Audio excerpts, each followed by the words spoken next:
అందరికీ నమస్కారం. శ్రీ శ్రీ శ్రీ ఆచార్య ప్రబోధానంద యోగీశ్వర్లు వారికి, జగద్గురువైన శ్రీకృష్ణ భగవంతునికి నమస్కరించుకుంటూ ఈరోజు త్రైత సిద్ధాంత భగవద్గీత అనే గ్రంథం నుంచి కర్మయోగము అనే అధ్యాయంలో 42వ శ్లోకం గురించి తెలుసుకుందాం. ఇంద్రియాణి పరాణ్యాహు ఇంద్రియేభ్యః పరం మనః మనసస్తు పరా బుద్ధిర్యో బుద్ధేః పరతస్తు సహా. ఈ శ్లోకము ప్రకృతి ఆత్మ గురించి తెలియజేశారు.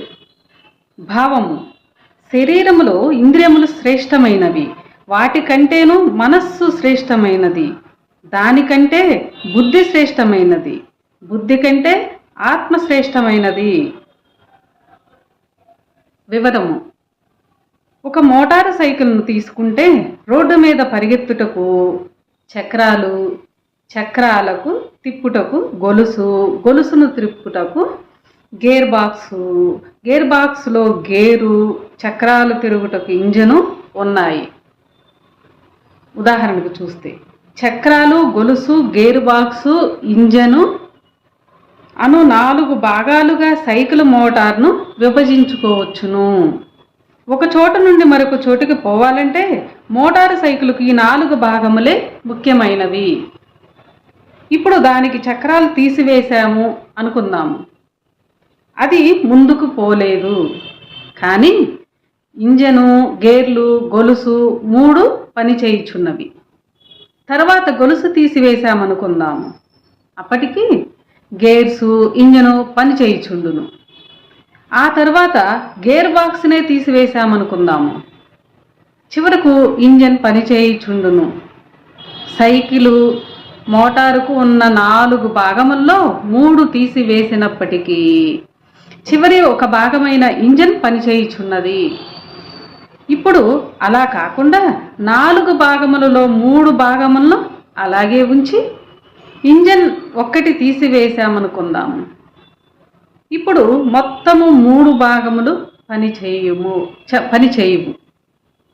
ఈ 3 భాగాలు ఇంజన్ ఒకటి తీసివేశామనుకుందాము, ఇప్పుడు మొత్తము 3 భాగాలు కూడా పనిచేయవు. ఎందుకనగా 3 భాగములు కదిలి పనిచేయుటకు కదిలించు ముఖ్య భాగమైన ఇంజన్ లేదు. దీనిని బట్టి మోటారు సైకిల్కు చక్రాలు ముఖ్యమైనవి కాగా వాటి కంటే ముఖ్యమైనది గొలుసు, గొలుసు కంటే ముఖ్యమైనది గేర్ బాక్సు, దానికంటే ముఖ్యమైనది ఇంజన్ అని తెలుస్తుంది మనకి. మోటారు సైకిల్లో 4 భాగములు ఉన్నట్లు మన శరీరంలో కూడా ఇంద్రియములు, మనస్సు, బుద్ధి, ఆత్మ అను 4 భాగములున్నాయి. మోటారు సైకిల్తో పోల్చి మన శరీరాన్ని పోల్చి ఉదాహరణకి చెప్పారు. అట్లాగే మోటార్ సైకిల్లో 4 భాగాలు ఉన్నట్లు మన శరీరంలో కూడా ఇంద్రియములు, మనస్సు, బుద్ధి, ఆత్మను 4 భాగములు ఉన్నాయి. ఇంద్రియములు లేకపోయినా మనస్సు, బుద్ధి లేకున్న ఆత్మ గల సజీవ శరీరము ఉండును. కానీ ఇంద్రియములు, మనస్సు, బుద్ధి ఉన్నను ఆత్మ లేనిది అవి ఏమి పనిచేయవు. ఇంద్రియములు, మనస్సు, బుద్ధి ఉన్నా కూడా ఆత్మ లేనిది అవేమి పనిచేయవు అని చెప్తున్నారు ఇక్కడ.